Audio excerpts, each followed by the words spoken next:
Por, duhet ju pyes pak me ato çka kemi parë deri tani zoti Beqi për të dhënë shembull konkret, në cilin rast masa e sigurisë është përdorur për efekt publik apo mediatik.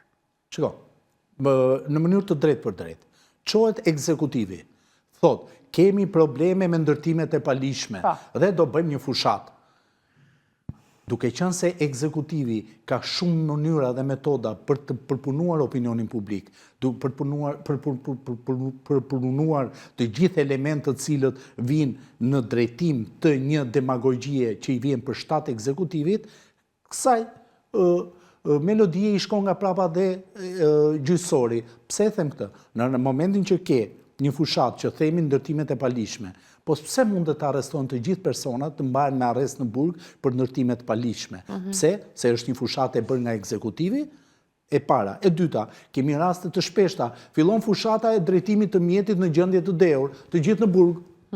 Dhe gjykata i mban të gjithë në burg, se çohet ministri i brendshëm, çohet ekzekutivi dhe thonë në konferenca shtypi, kemi filluar fushatën për këtë arsye. Dhe të gjithë këto element sjellin si pasojë një inflacion të masës sigurimit arrest në burg. Pra, përpunohet opinioni publik nga ekzekutivi, gjyqësori i nështrohet i opinioni publik dhe thotë sa ta ngatrohem unë se të dalë në tabel të qitjes nga një ministër i brendshëm që thotë filan gjyqtare nxori këtë, filan gjyqtare nxori atë, më mirë po i mbajt të tërë në burg. Unë e kam përsëritur dhe vazhdoj ta përsëris. Duhet artikuluar një herë mirë fakti që në gjithë të procesve tingu janë hequr për arsye të kriterit profesional magjistrat të cilët kanë liruar nga burgu një person që ka qenë me arrest në burg.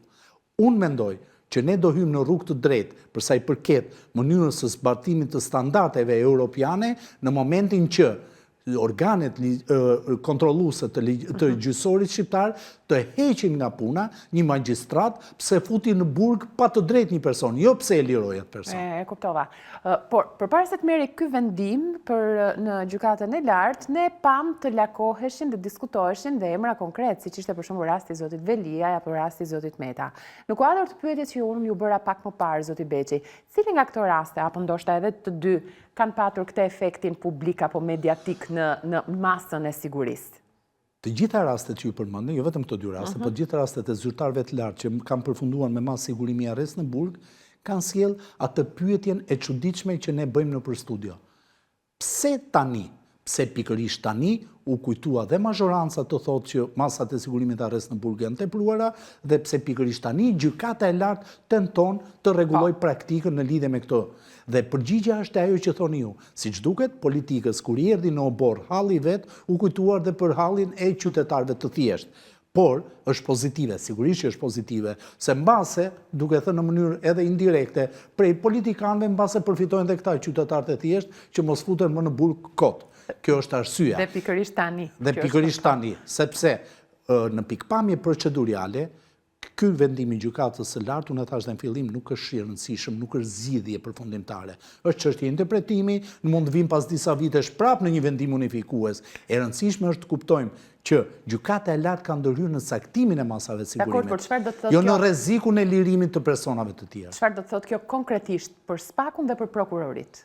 Kjo konkretisht për SPAK-un dhe për prokurorit, por më shumë për gjykatat që vlerësojnë dhe të caktojnë masat e sigurimit me kërkesë të prokurorisë, është fakti i thjeshtë që prokurori nuk mund të shkojë në sallën e gjyqit pa patur prova konkrete për të provuar rrezikun e ikjes, individualizimin e rrezikut të kësaj ikje dhe pa patur prova konkrete për të treguar që personi me personalitetin që ka, me mjetet që përdor si financiare, si dhe mjetet të tjera të cilat mund të sjellin rrezik për shoqërinë, ka si mas të përshtatshme arreste në burg. Ndërkohë, gjykata është e detyruar të ketë arsyetim individualizues dhe konkret në lidhje me masën e sigurimit dhe nuk mund të jetë më me terma të përgjithshëm. Rrezikshmëria shoqërore. Ku është rrezikshmëria shoqërore? Duhet të jesh konkret sot e tutje me masat në rast se do zbatohet vendimi unifikues.